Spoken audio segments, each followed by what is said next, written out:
All right, everyone, welcome into the first episode of Owls on Record. I'm joined today by rising senior Carlie Hansen. She's a member of the Bryn Mawr soccer team. Carlie, why don't you go ahead and introduce yourself and tell people what your major is and kind of what you're hoping to do once you graduate from Bryn Mawr. Yeah. Hey, everyone. I'm Carlie. I'm a rising senior, as Travis said. I'm a double biology and political science major. My concentrations, respectively, with those are in ecology for the bio major, and then for political science, I'm concentrating in environmental politics and public policy. So when I tell people that, a lot of times people are like, wow, those are two very different majors. What are you going to do with those? How could you ever combine them?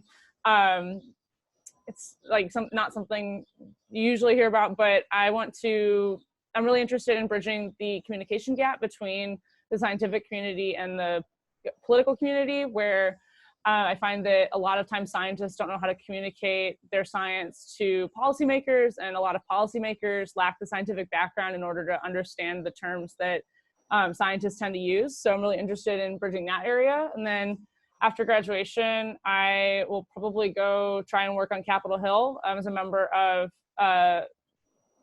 Congress's legislative team, hopefully on the environmental science, technology, policy issue area. So we'll see.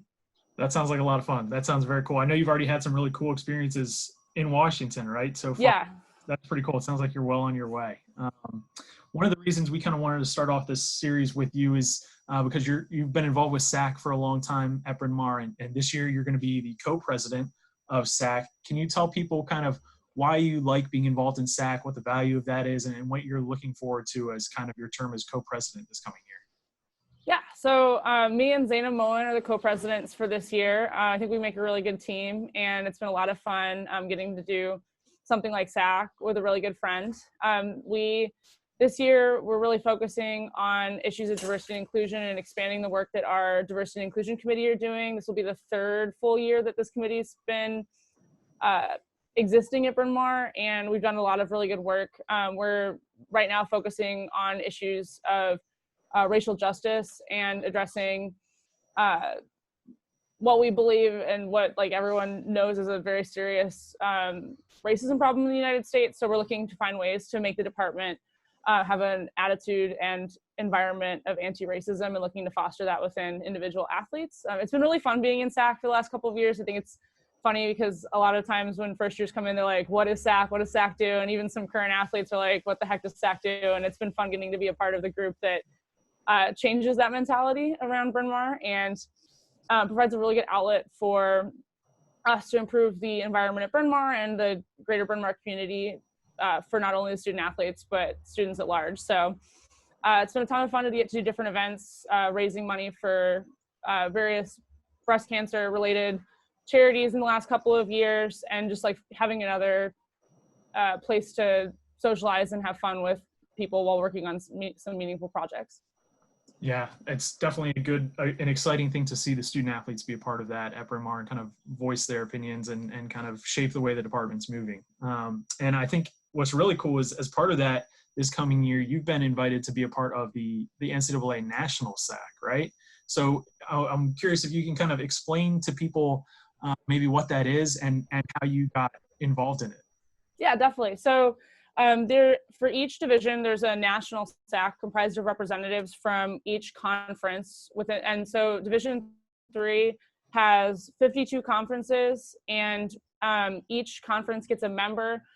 Each conference is also partnered with another conference. So in different years, the two conferences in each partnership will switch off with their members being the primary and associate members to the SAAC. So the Centennial Conference's partner conference is the Landmark Conference, which includes schools like Uniata, and my partner rep is actually from Uniata College. She just graduated. She played field hockey and lacrosse there.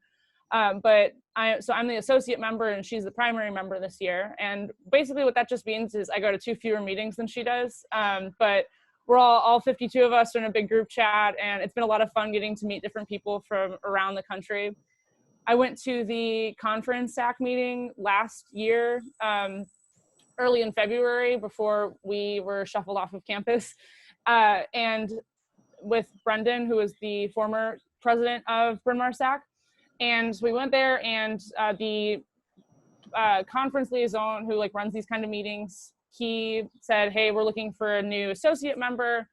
The guy who did it last year is graduating, and he said, if you're interested, email him. I went to him after the meeting and said, hey, this is something I'd be really interested in doing. Let me know more details, or if we have to like have an election for it, whatnot. And he, a couple of weeks later, emailed me and was like, hey, we didn't really get anyone else interested in it. We'd love to have you do this for the conference if you're interested. So I said yes, and kind of didn't know what I was getting myself into.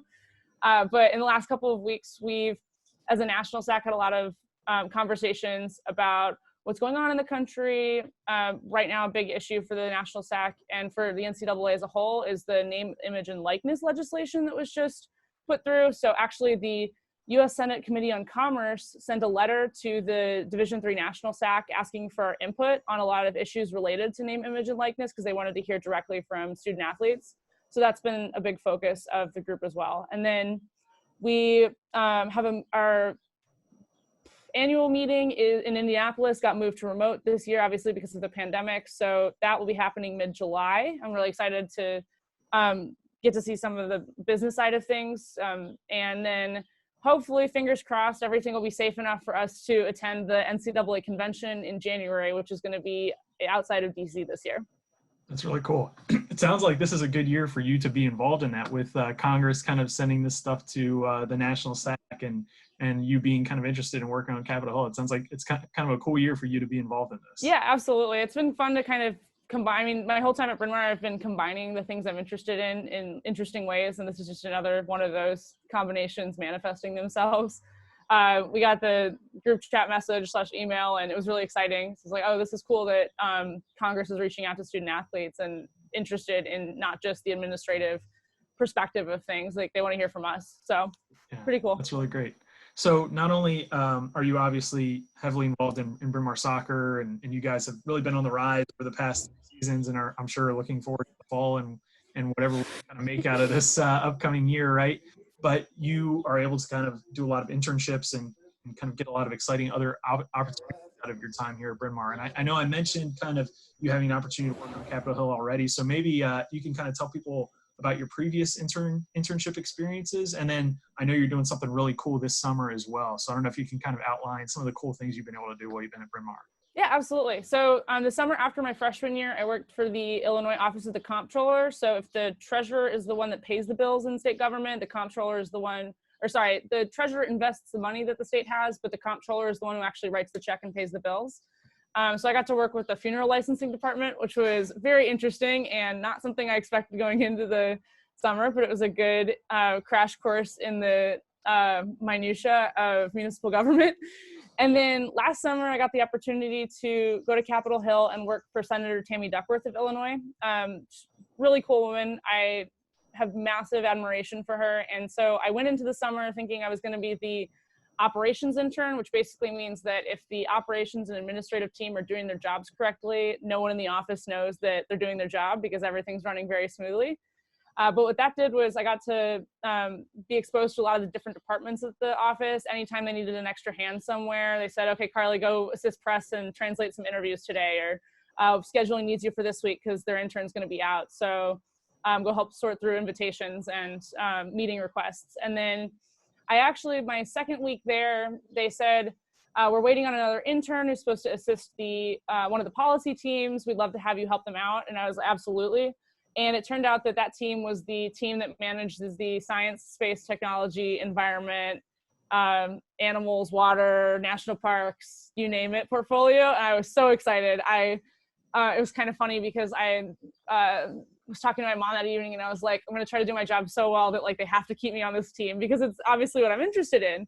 And then I had my midsummer meeting, and they were like, yeah, you have a really good you've done really good work for the team so far, so we'd love to keep you with them just for some continuity, and then we'll move the other interns coming in. And it was funny because then I was like, wow, I really didn't mean to steal his job, but I ended up doing it anyways.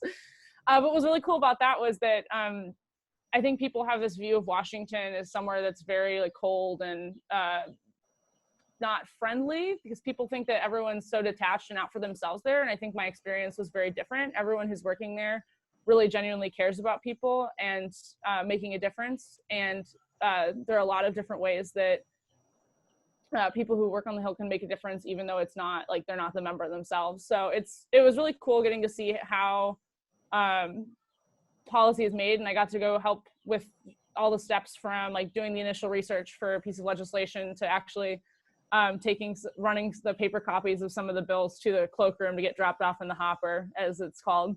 So it was a really cool experience. And that sounds like a lot of fun. Yeah. And then so this summer I was supposed to be back in the DC area. I switched to the bio side of things, and I applied for an internship with the Smithsonian Environmental Research Center.